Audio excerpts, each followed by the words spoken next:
Bom, então nesse vídeo a gente vai ver como fazer a instalação do Baseball de maneira simples e fácil aqui utilizando o Docker. Como qualquer outra aplicação, você sempre vai ter a documentação. E aí, vendo a documentação aqui, você vai ver, na maioria dos casos, exemplos aqui de como utilizar a linha de comando, que não é o nosso caso. Mas isso aqui serve para a gente ter uma base para construir a nossa stack. Então eu sei aqui, ó, que para me rodar eu preciso desse comando. Ele passa, é claro, aqui uma variável de ambiente, né? Aqui um volume e algumas informações como porta que você vai pegar. Então aqui nesse caso é a porta 80 que a gente tem que ficar de olho para fazer o load balance, para utilizar nosso domínio. E aí você vai descendo aqui, você vai ver exatamente, né, o que você pode colocar, variável de ambiente e outras coisas que pode melhorar aí a instalação da sua aplicação. Então basicamente é assim que a gente faz no caso para construir. E o que você precisa para ter o Baseball? No caso, você precisa do PostGrid. Então já tem um vídeo aqui falando sobre o PostGrid. É só dar uma olhada aí como subir o PostGrid. E basicamente é isso, tá? Agora existem alguns passos para a gente fazer. Então aqui tem a documentação, tem tudo aqui informando. Agora eu vou acessar a stack aqui para ficar mais fácil aí para você. Então basicamente a gente vai seguir sempre esse padrão. O Docker permite, né, você padronizar e você vai alterando aqui as variáveis de acordo com a aplicação. Então sempre começa aqui com a versão, nesse meu caso a 3.8, tem os serviços e dentro desse serviço a gente tem o primeiro aqui que vai ser um só, nesse caso chamado Baseball, onde vai ter aqui a imagem, então Baseball 2.latest, que vai pegar sempre a última versão, mas já deixa um adendo aqui para você utilizar uma versão específica que está funcionando, porque se houver atualização e você for atualizar, por algum motivo você atualizou alguma variável, alguma coisa aqui, ele vai baixar a última, tá? E aí acontece muito outras aplicações de quebrar, porque sempre a última, nesse caso aí você ter problema. Então para evitar, coloca uma versão aqui que está funcionando, quando houver atualização, você vê se está funcionando, se está realmente legal para mudar de versão, aí você vem e altera para a nova versão, tá? Mas como estudo, eu vou deixar aqui a latest, mas fica esse adendo aí para você. E nesse caso aqui, a gente está montando o nosso container, né? Aqui, utilizando a imagem do Baseball, criando aqui esse serviço. E esse container, né? Esse serviço aqui, o Baseball no caso, vai estar em duas redes. Por quê? Porque a primeira aqui, a Traffic Public, a gente tem um container configurado para trabalhar com os domínios, então aplicar SSL para a gente conseguir abrir esse domínio e receber as requisições e mandar aqui para o nosso container. Então o Traffic faz isso. Se você estiver utilizando outra solução, não tem problema, é só você adaptar aí de acordo com o que você tem, certo? E também aqui no meu caso, que eu venho falando, eu tenho um banco de dados. Então, se você acompanhou o meu vídeo sobre banco de dados, eu criei uma rede específica chamada App Network, onde se encontra o meu PostGrid, tudo que é banco de dados. E para mim enxergar como o Baseball precisa do PostGrid, eu preciso, né, que ele enxergue esse banco de dados e é por isso que eu coloco ele aqui na mesma rede, tá? Então fica esse detalhe também. Ah, Rafael, mas eu queria deixar aqui tudo na mesma. Você pode fazer tranquilamente, o Docker é flexível e você constrói como você achar melhor. No meu caso, eu separo até para a gente ver aqui situações que você pode se deparar, tá? Então aqui depois de ter as redes, né, que a gente está colocando, eu tenho o volume, tá lá na documentação que a gente viu rapidamente. Então temos aqui o Baseball underline data, onde eu estou mapeando os dados dentro do meu container para quando reiniciar o container eu não perca esses dados. Então nesse caso eu posso reiniciar, posso alterar versões que os dados que eu tenho aqui está guardado aqui no meu Baseball underline data, que é o gerenciamento do próprio Docker, tá? Tem casos e você pode ver alguém falando ou te ensinando gerenciar isso através de uma pasta dentro do seu servidor. Então nesse caso aqui, quando eu não tenho um ponto, barra, pasta, por exemplo, nome da pasta. Então nesse caso aqui, quando você vê algo parecido com isso, quer dizer que a pessoa criou uma pasta lá dentro, né, do servidor. E nesse caso está jogando para essa pasta, tá? Nesse caso aqui eu não quero, vou gerenciar pelo próprio Docker o volume. Então vai ser assim, dessa forma. Depois eu tenho as variáveis de ambiente. toda aplicação vai ter. Então, para você que me acompanha sabe que sempre eu falo sobre isso aqui. E essas são as variáveis para você rodar o que aí, o seu Base Rule. A primeira dela é a URL, onde você vai definir a URL que você quer do seu Base Rule. Nesse caso aqui, né, para informar para ele, porque o domínio mesmo a gente vai ver daqui a pouco.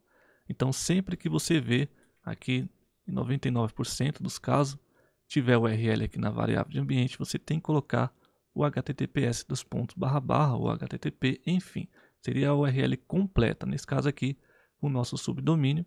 O Base Rule aqui que eu defini, você pode colocar o nome que você preferir, depois seu domínio.com, .com.br e assim por diante. E aí você tem aqui as variáveis para o banco de dados. Se você subir o seu banco, você acompanhou meu vídeo. Se você já tem, é só colocar aqui o hostname, que é o nome do meu serviço, que se chama Postgre mesmo. Então coloquei Postgre. O nome do banco de dados que a gente vai criar daqui a pouco, eu vou te ensinar como fazer. Depois o usuário, nesse caso vou utilizar o usuário padrão do Postgre, mas se você for um cara mais avançado, você pode criar um usuário específico e definir ele para um banco específico. Nesse caso vou utilizar o padrão, que é o Postgre mesmo, e a senha padrão do meu Postgre, que eu defini na hora de subir o meu Postgre, tá? E aí tem variáveis só para limitar algumas coisas, que como o padrão está 200 aqui, e o mais importante é essa variável aqui para ele não sincronizar, né? Templates que pode pesar na hora que você for subir, né? A sua aplicação, dependendo do seu servidor, talvez nem suba. Então nesse caso aqui, eu estou definindo como false. Nesse caso aqui, se você quiser deixar como true, fica à vontade para testar e também alterar aqui, caso você queira. Mas o padrão é esse aqui, 200 mesmo, já vai funcionar. E aí nesse caso, com o modo Swarm, a gente vai definir um deploy, onde a gente vai rodar no modo replicated, né? No caso replicado, onde eu vou ter uma réplica só. E o lugar que eu vou rodar aqui vai ser no Manage, porque eu só tenho uma máquina, então vai ser nessa máquina mesmo que eu vou rodar. Se você tiver mais de uma, você pode definir, você pode colocar na sua máquina que você definiu, certo? Depois temos os recursos, sempre é bom você ter, coloque recurso na sua aplicação. E aqui a limitação é de CPU e memória. CPU eu estou colocando aqui 0.5 porque essa minha máquina é de um CPU só. Mas o interessante é você colocar aqui pelo menos um, tá? E nesse meu teste aqui, só para mim subir a aplicação, com o 512 não deu para subir. Então ele realmente utiliza a memória e nesse caso aqui eu estou colocando 1 GB, meu servidor tem 2 GB, então nesse caso vai subir tranquilo, só para mostrar para você. Mas interessante você ter uma máquina boa com memória para você subir sua aplicação, tá? E aí vem a parte do labels, né? A gente vai marcar aqui o nosso traffic. Então esse traffic é o nosso container. Então eu vou habilitar ele porque eu vou utilizar e aí vou criar a minha primeira regra. Essa regra eu estou dando o nome de Base Rule e ela vai receber nesse nosso subdomínio aqui que a gente vai apontar daqui a pouco. Eu vou te mostrar como apontar e aí você pode definir o que você preferir. Eu já coloquei meu domínio, já deixei pronto aqui. E aí quando a gente criar essa regra, eu vou criar outras também, ó, outras rotas, melhor falando, né? Então essa rota tem uma regra, essa rota aqui, que tem o mesmo nome, continua, eu vou encaminhar aqui para 443, né, que é para a parte do SSL, e depois eu tenho aqui, ó, essa rota aqui, novamente Base Rule, então o mesmo nome, onde eu vou aplicar um Set Resolver. Nesse meu caso aqui, tá LE. E entra um ponto importante, para você que está acompanhando, eu vou deixar isso aqui bem claro, tá? Tem gente que vai pular e nem vai ver isso que eu estou falando, mas perceba que eu coloquei LE aqui. Por quê? Porque na configuração do meu traffic, eu defini, na hora de criar, lá tem essa parte aqui, ó, o set resolver, que não pode mudar, mas eu tenho como definir o nome e geralmente na documentação ou da onde você copiar, você vai ver Let's Encrypt mesmo ou Let's Encrypt Resolver, mas para não ficar escrevendo aquele nome grandão, eu coloquei LE, eu nomeei, né, como LE, e na hora que eu venho aqui chamar e aplicar o SSL, eu coloco esse mesmo nome. E aí o que acontece? Quando a pessoa vê meu vídeo, às vezes copiou de alguém ou da documentação, onde lá está configurado como Let's Encrypt Resolve ou Let's Encrypt. E aí vai copiar esse meu vídeo, por não estudar ou não saber, ou está começando, não sei qual motivo, até mesmo quem está começando não vai saber mesmo. E aí coloca o LE aqui, e aí não funciona o SSL, aí fica achando que eu ensinei errado, ou que minha configuração foi escrita de maneira errada. Até recebi um comentário desse tipo, mas não está errado, tá? É que eu nomeei como LE para simplificar lá. Então, se você está com Let's Encrypt Resolver, você coloca aqui o que você tem na configuração. É só você olhar lá no Traffic, esse parâmetro aqui, Set Resolver, que você vai ver como está configurado lá o nome, tá?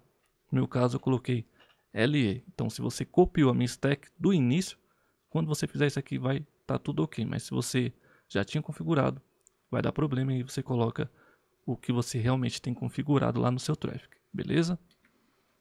E aí, continuando, eu tenho aqui mais uma rota, onde eu vou pegar um serviço, vou jogar aqui no base row, que é exatamente o que a gente tem aqui. Então, o mesmo nome aqui é o mesmo nome do meu serviço, para simplificar. E por último, vou fazer o load balance, ou seja, assim que eu receber esse encaminhamento, né, que a pessoa acessar o meu domínio, o Traffic vai receber e vai falar, ó, recebi aqui, né, uma rota, eu tenho uma rota aqui, tem uma regra. Então, nesse caso aqui, para simplificar, um cara acessou aqui, ele vai reconhecer, vai aplicar tudo isso aqui e aí vai encaminhar para a porta 80 que a gente viu lá, que é a porta que escuta aqui o base row, que é onde a gente deve definir. Então, cada aplicação vai ter uma porta específica, você sempre vai estar vendo qual seria essa porta para você colocar a porta correta. Então, ele vai encaminhar, vai fazer o load balance e vai abrir ali a aplicação, tá? Basicamente é isso. E aí depois a gente só declara os volumes. Então, nesse caso, eu só tenho um volume, né, que a gente está utilizando o próprio Docker para isso, que é o base_row_data, external como true, para ele não concatenar o nome com o nome da nossa stack. E a mesma coisa aqui as redes. Se eu utilizei redes lá em cima, eu vou fazer o seguinte, eu vou também declarar, vou falar, olha, estou utilizando a traffic, o external vai ser como true, porque eu não quero concatenar o nome dela com o nome da minha stack, e também a App Network, onde se encontra, né, o nosso banco de dados. Então, essas duas redes eu estou utilizando lá em cima, estou declarando aqui. Então, agora com isso aqui pronto, a gente vai lançar a stack? Se você falou sim, não. A gente vai primeiro criar o banco de dados, apontar o nosso subdomínio que a gente criou aqui, para depois lançar a stack, né? E aí não dá problema, tanto com o banco que a gente não criou, né, que a gente vai criar agora, e também com acesso aqui ao seu domínio para ele aplicar o SSL. Então é bom fazer isso antes de subir a stack. Vamos ver aí como fazer. Eu vou copiar aqui e vou voltar lá no Postgre para a gente poder fazer, né, e criar esse banco. Bom, então aqui a gente vai acessar o Postgre. Nesse caso aqui, se você estiver conectando através de um cliente, você pode fazer também. Se não souber como conectar através de um cliente, né, onde você baixa um aplicativo aí na sua máquina e acessa o seu banco de dados, dá uma olhada aí no card que eu vou deixar, que eu já mostrei como você fazer isso, uma conexão remota, tá? Nesse caso aqui eu vou acessar o Portainer para ser mais rápido. Então nesse caso aqui tem o meu serviço rodando do Postgre. Eu vou clicar aqui, ó, nesse exec console. Aqui eu poderia conectar como root, mas eu vou colocar Postgre, que é o usuário aqui padrão. Fazendo isso ele vai conectar. E como eu já estou no usuário padrão, eu vou colocar PSQL para ele entrar de fato aqui no Postgre. E como é que eu sei que ele entrou no Postgre? Pode ver que está aqui, ó, Postgre é igual a jogo da velha. E como é que eu faço para criar um banco de dados? Então nesse caso aqui, ó, create database espaço e aí você cola, né, ou escreve o nome do banco de dados que você vai criar. Como lá já está como padrão, na stack lá eu coloquei, né, com base row, vai ser esse nome, mas você poderia colocar o nome que você preferir. Fazendo isso, eu vou dar um enter. Se tudo deu certo, ele vai aparecer ali, ó, create database. E para você confirmar para ver se realmente criou o banco de dados, você coloca essa barra invertida L, vou colocar aqui um ponto e vírgula. Aliás, nem precisa, né? Então, barra L, você pode ver aqui, ó, que ele vai listar os bancos que eu tenho. Então, nesse caso aqui, ó, tá o meu base row e também outros bancos que eu tenho já criado aqui, que é o Flowise, eu tenho aqui o Typebot e basicamente é isso. Feito isso aqui, a primeira etapa já está pronto, já está corretíssimo aqui para a gente depois lançar a stack. E agora a gente vai lançar a stack? Não, a gente vai vir aqui agora, no meu caso, aqui na Cloudflare. Se você não sabe como colocar seu domínio na Cloudflare, tem um vídeo também que eu mostrei como fazer isso. É muito mais simples, muito mais rápido para propagar. Então eu venho aqui, ó, vou adicionar um novo registro. qual vai ser esse registro? Como é um subdomínio, eu vou colocar base role, que é exatamente o que a gente definiu. Então ele vai me mostrar aqui, ó, exatamente o meu subdomínio. E para onde eu vou apontar? Nesse meu caso, como eu estou utilizando tipo A, eu vou colocar o endereço de IP. Então nesse caso, qual é o meu endereço de IP? O endereço de IP da sua máquina principal aí dentro do seu Docker. Então é esse aqui, ó, do seu manager, onde está o seu portainer. Porque se você tiver mais de um endereço, né, você pode ficar com dúvida e achar qual seria. Então sempre é o endereço do seu manager. Aqui eu já colei. Eu vou desabilitar esse proxy e vou colocar em deletar. Você pode habilitar depois, tá? Isso é irrelevante, só para mim ver se ele vai subir, ok. Então vou salvar aqui para mim lembrar, coloquei um comentário deletar. Então a gente criou o banco de dados e a gente agora apontou o nosso subdomínio que a gente utilizou na stack. Agora sim a gente vai de fato subir a stack. Eu posso vir aqui, Ctrl A, Ctrl C. Aqui eu vou criar uma nova stack. Vou dar o nome de base role, você pode dar o nome que você preferir. Vou colar aqui a stack. Vou conferir para ver se está tudo ok. Aparentemente está. Ele não deu nenhum erro. Eu vou clicar aqui para a gente ver. Só vou desmarcar isso aqui. Eu vou dar um deploy. E se tudo deu certo, ele vai mostrar aqui, ó. E acessando aqui agora a nossa stack, aqui em serviços, ele vai preparar essa stack. Então, já fica um detalhe aqui. O base role ele demora um pouco, tá, para subir. Nesse meu caso aqui, eu tive que colocar 1 GB para poder rodar, porque com 512 ele não subiu. Então é interessante você se atentar a esse detalhe. E aí você vai aguardar. Enquanto isso, você pode vir aqui, ó, clicar no logs. Tem esse ícone aqui. Clicando, você vai conseguir ver aqui todos os logs, né, da sua aplicação. Como eu não tenho ainda, no caso, a imagem, né, do base role, que ela é um pouquinho pesadinha, ela é 1 GB e 800 MB mais ou menos. Então ele vai baixar para o meu servidor, né, e depende do tempo da rede que você contratou aí, né, da empresa, do seu cloud. Ele vai baixar e vai começar a compilar aqui. A gente consegue enxergar aqui todo histórico. Então pode ver, ó, que ele já começou aqui a apresentar os logs. E aqui você consegue ver se achou o banco de dados, se está tudo ok. Enfim, se der algum problema você vai conseguir identificar aqui e até fazer uma pesquisa aí no Google para ver, né, o que pode ser. Enquanto isso, olha só, aqui em volumes eu tenho todos os volumes que a gente criou, né, no caso que eu criei aqui nessa instalação do Docker. E como eu estou utilizando o Docker, né, o próprio Docker para trabalhar com os volumes, ele já monta aqui com a pasta padrão dele. Entretanto, está aqui, ó, o nome sem ser concatenado, né, com a nossa stack. Então está aqui base role. Eu posso clicar para ver mais detalhes, ou eu posso vir aqui em browser para ver o que tem aqui dentro. Então olha só, você consegue ver dentro aí da estrutura do seu container, né, no caso do base role, como é formado, e entrar em pasta, por exemplo, e ver o que tem ali dentro, fazer download, renomear ou mesmo deletar se precisar, tá? Então aqui você consegue ver. Eu acabo esquecendo de mostrar isso aqui, mas agora não esqueci. Então todos os volumes que você criou, você pode vir aqui acessar, ou se você quiser deletar, você pode deletar. Entretanto, a stack tem que você tem que parar ou remover a stack. Ele não pode estar associado a um stack para você remover, senão dá problema. Então nesse caso não vem, né, o caso remover. Posso voltar na stack aqui, base role. Ele está iniciando ainda, então ele demora um pouco. Deixa eu acessar aqui para ver. Pode ver que ele está aplicando aqui, né, e fazendo aqui toda a configuração. E nesse caso a gente vai aguardar. É normal que demore um pouco mesmo, tá? Eu nem vou acessar a URL porque não subiu ainda. E aí você vai aguardando, vai vendo aí todo o log para ver se está tudo ok. Só vou esperar ele terminar aqui para a gente testar, abrir na URL e ver se está tudo ok. Como eu falei, eu não vou mostrar a aplicação em si, mas nesse caso aqui a gente vai focar em subir.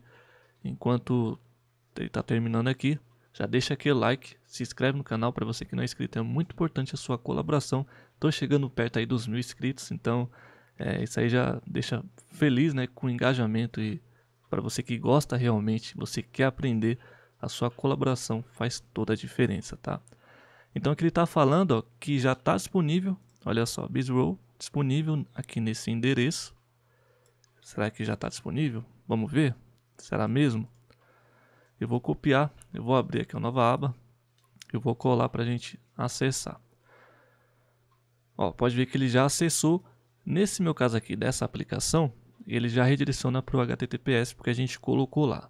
Mas a gente já viu em outros casos, né, que tem aplicação que quando você acessar sem o HTTPS, ele dá problema. Deixa eu ver aqui, é porque eu acho que eu já acessei com HTTPS, né?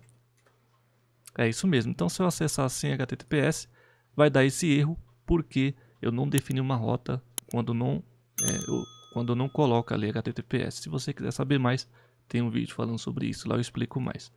Mas tá aqui, ó. Então acessa com HTTPS aí o seu domínio que você configurou e ele já vai aplicar o SSL, já tá tudo aqui pra gente colocar.